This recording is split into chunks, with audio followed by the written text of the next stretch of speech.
The night smelled of iron and ash. It always did after battle. Ardan stood alone at the edge of the ravaged valley, his sword hanging loose in his hand, its blade darkened not only by blood but by memory. Fires burned in the distance, small, dying flames licking the ruins of homes that once held laughter, meals, children. The wind carried cries, some fading, some already gone. He had heard them all before. He told himself he always would. Ardan was known across the kingdoms as a warrior without equal. Men sang his name in taverns. Mothers frightened unruly children by whispering it. Kings trusted him to end wars swiftly. Enemies feared him because he never hesitated.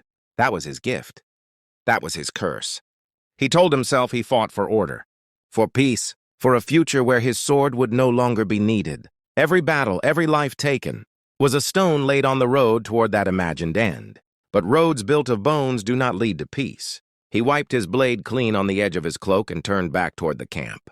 His men were celebrating already, laughing too loudly, drinking too much, trying to drown out the echoes of what they had done. Ardan did not join them.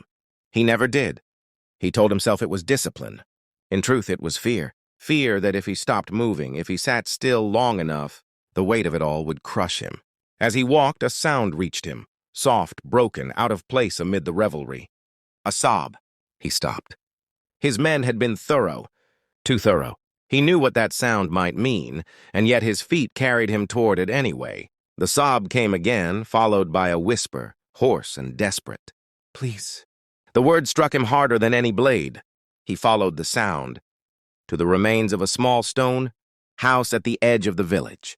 The roof had collapsed inward, leaving a jagged opening. Inside, the shadows were thick, clinging to the corners like living things. "Please," the voice said again. "I'll do anything." Ardan stepped inside. She was crouched against the far wall, her back pressed into cold stone, her hands shaking as she held them up in surrender. Dirt streaked her face, mixing with tears. Her dress was torn, her hair tangled, but her eyes, those eyes were what stopped him. They were not empty with shock, as he had seen so many times. They were full of terror. She could not have been more than 20, perhaps younger. A girl, really, though the world had already been cruel enough to age her beyond her years.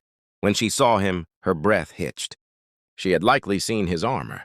Before, black and steel marked, "With the sigil of the Northern Legion." She knew what it meant. She knew what he was. She fell to her knees. "Please," she said, her voice breaking completely now. "Please, Mercy. I haven't harmed anyone, I swear. I hid when the fighting started. I thought if I stayed quiet." Her words dissolved into sobs. Ardan stood frozen. This was not the battlefield. There was no enemy charging him, no shield. Wall to break, no command to follow. There was only a frightened young woman kneeling in the ruins of her life, begging him to see her as human. This was the moment no one sang about. He told himself he should leave. Turn away, pretend he hadn't heard. That would be the honorable choice, the clean choice. But something inside him, something long starved and wounded, ached. He had lost count of how many. Years he had spent denying himself anything beyond the sword. No softness. No mercy for himself or others. He had convinced himself it was necessary. That to survive as a warrior, one had to become less than human. Now humanity was kneeling before him, and he did not know what to do with it. She looked up at him again, eyes swollen, lips trembling. "I won't scream," she whispered. "I won't tell anyone. Please, just let me live." Let me live. The words echoed in his skull. Ardan thought of his own village, burned when he was a boy. Thought of his mother's body lying still in the snow. No one had begged for her. No one had shown mercy. He had learned then that mercy was a luxury the strong did not afford. And yet here she was, asking for it. He took a step closer. She flinched violently, curling inward, arms crossing over herself as if to shield what little dignity she had left. The sight twisted something deep in his chest. "Don't," she whispered. "Please, I beg you." He could have stopped. That truth would haunt him forever. Instead, he told himself lies. He told himself she would hate him no matter what he did. That her fear was already carved into her soul, and there was no undoing it. That in war, lines blurred and survival demanded ugliness. He told himself he was already damned. When his hand moved, she cried out, a sound so raw it scraped against his bones. Please, don't! Mercy! The word mercy shattered against the stone walls unanswered. When it was over, she lay still, staring at nothing, her eyes open but empty now. The terror was gone, replaced by something worse, absence. As if her spirit had fled to escape what her body could not. Arden staggered back. His breath came in short, panicked gasps. His hands shook as if he were the one who had been violated, torn apart. "What have I done?" he whispered. The answer did not come. He fled the house like a man chased by demons, his armor suddenly too heavy, his skin crawling as if it no longer belonged to him. Outside, the night seemed colder, darker. The campfire laughter sounded distant, unreal. He mounted his horse and rode, until the fires were nothing but embers on the horizon. That night he did not sleep. He never truly slept again. From that moment on, the world changed. At first, nothing was different. The wars continued. Arden fought. He killed. He followed orders. Men still praised him. Kings still rewarded him. But something inside him had cracked, and through that fracture seeped a darkness he could not contain. He began to hear her voice, not as a scream, but as a whisper. Please. It came in the quiet moments, when he cleaned his sword, when he closed his eyes, when dawn crept over the camp. Sometimes he saw her face in the flames. Sometimes he felt her fear wrap around his throat like a noose. He tried to drown it with blood. He fought more fiercely, more recklessly, as if daring death to take him and end the torment. But death refused him. Blades missed his heart by inches. Arrows glanced off his armor. Fate, it seemed, wanted him alive. To suffer. One night, months later, his commander found him sitting alone, staring at nothing. "You're not the same," the man said. "You fight like you want to die." Arden did not answer. "How many men have you killed?" the commander asked quietly. Arden's lips parted, but the number would not come. Faces crowded his mind instead. Screams, blood. One face stood above all others, a young woman kneeling. "I killed more than men," Arden said at last. The commander frowned. "War does that to all of us." "No," Arden whispered. "This was different." He left the Legion not long after.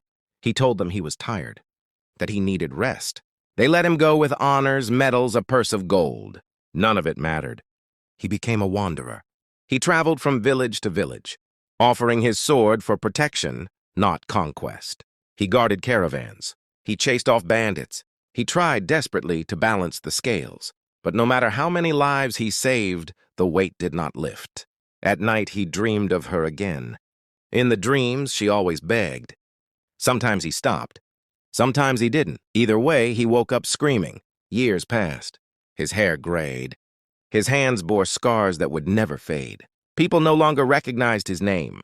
He became just another old soldier with haunted eyes. One winter, he came upon a monastery tucked high in the mountains. Snow blanketed the path, and exhaustion gnawed at his bones.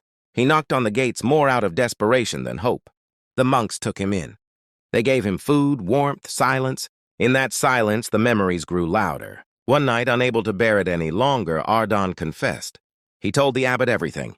The battles, the killings, the girl. When he finished, he collapsed to the floor, sobbing like a child. "I beg you," he said, echoing her words now. "Tell me how to atone. Tell me how to be free." The abbot was old, his face lined with years of contemplation and sorrow.